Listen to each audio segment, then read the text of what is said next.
Nana ene na this year wa Anhwereso Asante Achem Central. What wa this year pa na etu dwachire msese se achechefo a ewo Anhwereso MA school ne de mienu pe. Wo mu na kire from KG1 hwa de kosi class 6 mu oya emu odene. Ti se be ye na nwumasua be ma ne mu so ho nti wo srempanifo. Wono wo mu achechefo se be ya mofre wo ho nso wonda achi wo nwumasua mu no ebekọ animu. Nana ne Adom TV Kasee edi nkomwe. Kwa ewa Asante Achem Central as one ewa Anhwereso chire dia enam sa chechefo so honom na nkade ne bi nsoso wo mu ne wo ho ne ntano amadesua ho nsem honom no ya ato ape Adom Kasee ama ne boni Isaac Amoako ene kromafo ne bi edi nkomo no wo mo kire se achechefo mienu pe ene kire KG1 kopim class 6 ya no kurampo no wo mo ba akwa tu no hwasi wa wodi se adwuma no yes ramo ani die ma ya de sere nyina ne sei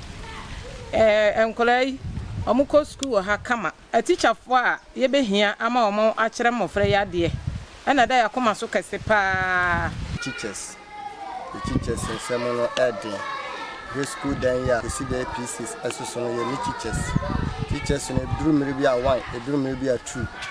so see ya kase de omo ye 2 na wo hwe dan we ye si ha no mo a teachers ho asemo ede sa de a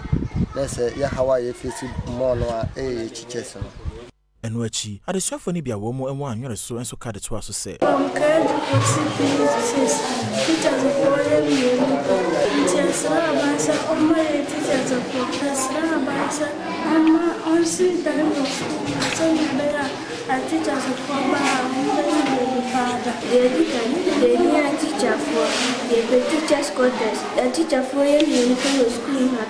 KG to B6.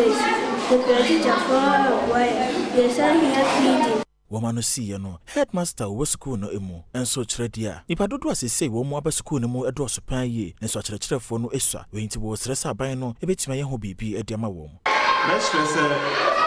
aban energies enye school no mu a omonye Anhwereso M basic school na omommesi teachers quarters na omummoye teachers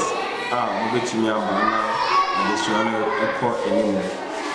na omode feeding so emmeboa enkola no so de beya omodidi a mbetimi asua de iyi owie ye no kusase he no wo Anhwereso enso kire ho ahodo school no enemu teacher ni e ba ko fe nti yakoya na yesra umwana umuma e ba ko kan nkola no so doso abu teacher from so teacher ni ba ko ha kira de no na omo a omo kan so no da omo di agro nti yesre mpanyimfo na omo kasa eba badwom se